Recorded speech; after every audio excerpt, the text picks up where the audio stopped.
आम आदमी पार्टी भगवानपुर के प्रत्याशी प्रेम सिंह 5 गारंटी के साथ और तेज किया जनसंपर्क। आपको बता दें कि आम आदमी पार्टी भगवानपुर के प्रत्याशी प्रेम सिंह ने आम आदमी पार्टी की 5 गारंटी के साथ जनसंपर्क को भी तेज कर दिया है। वहीं प्रेम सिंह ने भगवानपुर विधानसभा से अपनी जीत का दावा भी किया है। दरअसल प्रेम सिंह आम आदमी पार्टी के सच्चे सिपाही हैं। उन्होंने जानकारी दी कि वह 2017 में भी भगवानपुर से चुनाव लड़ चुके हैं और कहीं न कहीं उन्हें हार का सामना करना पड़ा था, लेकिन इस बार वो पार्टी के सिंबल पर चुनावी मैदान में है और इस बार भगवानपुर में तीसरे विकल्प के रूप में जनता के बीच में जा रहे हैं और आम आदमी पार्टी की 5 गारंटी को जनता को बताने की कोशिश में लगे हुए हैं। वही उनका कहना है कि इस बार भगवानपुर की जनता ने खुलकर उनका साथ देने का मन बना लिया है और इस बार भगवानपुर विधानसभा की सीट को आम आदमी पार्टी की झोली में डालने का काम करेंगे।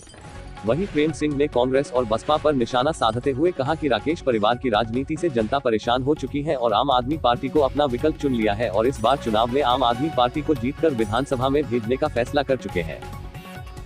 2017 में सिंबल नहीं था, पार्टी इलेक्शन में नहीं गई थी। पहले पार्टी का विचार था कि इलेक्शन लड़ेंगे हम, लेकिन पार्टी ने निर्णय लिया कि भाई पार्टी इलेक्शन में नहीं जा रही है। तो पार्टी ने हमें साहस दिया कि आप जो है इलेक्शन में जाएं और कम से कम पार्टी का प्रचार तो होगा ही। तो हम तो एक प्रचार के माध्यम से इलेक्शन में लड़े और एज ए निर्दलीय समर्थित उम्मीदवार। मैं इस बारे में ये कह सकता हूँ कि यहाँ पर अभी तक कोई विकल्प नहीं था, कांग्रेस के अलावा कोई था ही नहीं। बसपा तो खैर उत्तराखंड में विकल्प के रूप में नहीं थी, लेकिन इस बार बसपा यूपी में ख़त्म होगी और 2017 में सबकी जमानतें जब्त हो गई थी। अगर मैं कहूँ कि 2017 में या 2015 में जब यहाँ से माननीय मंत्री जी सुरेंद्र रागा जी विधायक बने तो बसपा के सीट पर विधायक बने थे, लेकिन वो विडम्बना ऐसी थी कि अगर 2 विधायक टूट के बीजेपी के साथ मिल जाते तो बीजेपी की सरकार बननी थी, 2 विधायक टूट के कांग्रेस के साथ चले तो कांग्रेस की सरकार बन गई। तो निश्चित है उसमें सौदेबाजी बहुत तगड़ी हुई थी। चलो खैर ये तो इल्जाम है और मैं ये कहता हूँ कि चली गई थी। 2017 में जितने बीएसपी के कैंडिडेट थे सबकी जमानतें जब्त हो गई और 2017 के बाद पार्टी का कोई जनाधार यहाँ नहीं रह गया, क्योंकि लोगों को पता है कि भाई ये बसपा से विधायक बने, कांग्रेस में गए, बीजेपी में आए, फिर बसपा आ लिए। तो लोगों की सोच ये है कि अगर पहली बात तो बन नहीं रहे यहाँ तो विधायक बसपा के, अगर 0.01% मान भी लें तो इनका ये पता नहीं कि जाएंगे कहाँ, किसके साथ जाएंगे, बीजेपी के साथ जाएंगे। भगवानपुर की पूछ रहे हैं हम आपसे। मैं भगवानपुर की बात कर रहा, मैं कहीं विदेश की बात नहीं कर रहा। मैं भगवानपुर आपको खतरा है कि तो कोई खतरा नहीं, मुझे नहीं खतरा, मैं इनको खतरा मानता ही नहीं ना। जनता को देना कि भाई इनका जो है यही नहीं पता। मैंने अभी आपको बता बसपा से शुरू हुई थी, कांग्रेस में, बीजेपी में, फिर बसपा में। शायद इन्हें ये उम्मीद है कि जो मंत्री जी जो बसपा से विधायक बन के, मतलब एक मंत्री बन के हो सके, मुझे भी मौका मिला ये इसमें सब कुछ समेटने का। चुनौती किसको मान रहे हैं अपने सामने? मैं चुनौती तो देखो, हमारा से पूछा तो हम चुनौती तो किसी को नहीं मान रहे। प्राथमिकता क्या रहेगी अपनी तरफ से हम तो मान रहे हैं कि जनता का हमें अपार समर्थन मिल रहा है, जनता हमारे सामने। आपकी प्राथमिकता क्या है? प्राथमिकता जनता, पूरे क्षेत्र का विकास तो सब कर रहे हैं। कौन कर रहा है? आप कुछ अलग कर देंगे? कहाँ विकास हो रहा है? सब कहते हैं आप विकास कर रहे हैं। अरे भाई बताओ, एक्चुअली देखो, आप जो है फिजिकली देखो, आप अपने सामने देखो, कहाँ विकास। आप जब यहाँ गए सिकरोटा गए कभी? अगर नहीं गए आज हो का ना, वो सब हमने देखा है। तो फिर आप विकास कैसे करो? आम आदमी पार्टी के आप ये बताओ विकास कैसे करो? आप 7 साल से मेरे विधायक है, स्कूलों के इर्द गिर्द पानी घूम रहा है। ये चीज तो सबसे महत्वपूर्ण मुद्दा है शिक्षा।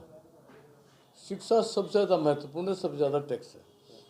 केजरीवाल जी ने दिल्ली में सबसे पहले स्कूलों को, शिक्षा को सुधारा, ये एक प्राथमिक मुद्दा है। अगर आपको अपना बच्चों का भविष्य बनाना है तो शिक्षा पर ध्यान देना पड़ेगा।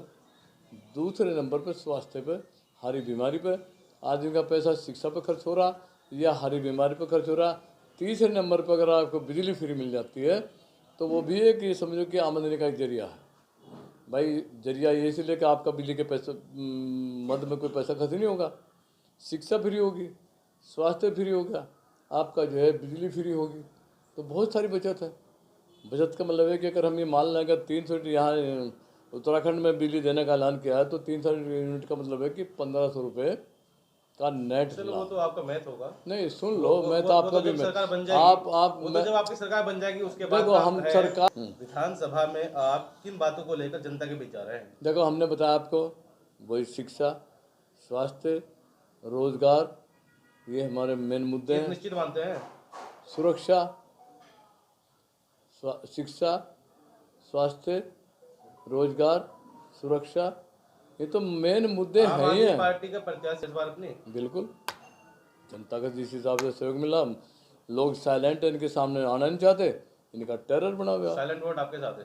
साइलेंट भी, खुल के भी। इनको इनका जो टेरर, लोगों में दहशत फैली हुई है, भाई किसी को पुलिस में पकड़वा देंगे तो गुंडों को पिटवा देंगे। लोग कहते हैं अगर हम सामने तो नहीं आने के, लेकिन हाँ हम तो चाहते हैं कि इस परिवार से निजात मिलनी ही चाहिए। जो बात आपने बोली जनता कह रही है यार, जनता में इंटरव्यू होने जाकर, किसके लिए? जनता में पूछोने जाकर, जनता में गए क्या आप जनता में जाओ ना। नहीं, आप जो जनता, ये अरे किसके जनता लिए का है? इंटरव्यू लो आप विधायक है या कोई आप अन्य हो? जिसके लिए समझ रहे वही है, जो आप समझ रहे वही है। जो पार्टी की भाई अगर मान लिया आपका जब पैसा शिक्षा में खर्च हो रहा, बीमारी में खर्च हो रहा, बिजली में खर्च हो रहा, आपकी महिलाओं के लिए यात्रा फ्री मिलेगी, जो बुजुर्गों के लिए चिकित्सा वो तीर्थ यात्रा फ्री मिलेगी, आपको एक परिवार से बेरोजगार को 5000 रुपये भत्ता मिलेगा जब तक इसकी सरकारी नौकरी ना हो जाए, और महिलाओं के 18 साल की महिलाओं के ऊपर जो महिलाएं हैं, हमारी बहनें हैं, लड़कियां हैं, माताएं हैं, उनको सबको अगर सरकार हमारे बन 1000 रुपये महीना उनके खाते में आएगा। अभी एक शहीद हो, मैं बता दूं आपको, 5 पैरामिलिट्री सेना फोर्सेस, जैसे दिल्ली में केजरीवाल जी ने किया हुआ है, जो कोई बच्चा शहीद हो जाता है, बस परिवार का तो चिराग छिन गया। लेकिन इन सरकारों ने, बीजेपी कांग्रेस ने दिया ही क्या? केजरीवाल जी ने डंके की जोर कहा कि दिल्ली में हम जो दे रहे हैं, अगर यहाँ कोई बच्चा शहीद होता है, हम तो नहीं कहें नहीं होना चाहिए, तो 1 करोड़ रुपए का मुआवजा और एक सरकारी नौकरी इस परिवार को दी जाएगी।